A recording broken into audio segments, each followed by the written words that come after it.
Poster কাণ্ড নিয়ে main stream electronic এবং প্রিন্ট মিডিয়ার একটা অংশ যে বিভ্রান্তি তৈরি করার চেষ্টা চালাচ্ছে, তাদের কাছে আমার একটা প্রশ্ন। আচ্ছা, আপনারা এটা নিশ্চিত হলেন কি করে শুভেন্দু অধিকারীর বিরুদ্ধে বিজেপির পক্ষ থেকে ওই পোস্টারটা লাগানো হয়েছে? এটা আপনারা নিশ্চিত হচ্ছেন কিভাবে?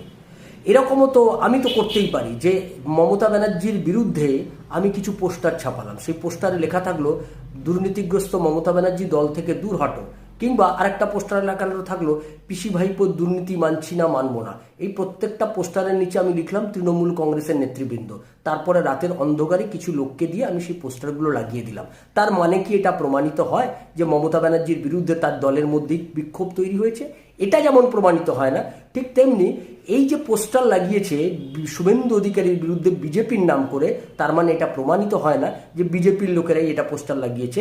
এটা তৃণমূল কংগ্রেসের পক্ষ থেকে কিংবা আইপ্যাকের পক্ষ থেকেও তো এই ধরনের পোস্টার তৈরি করে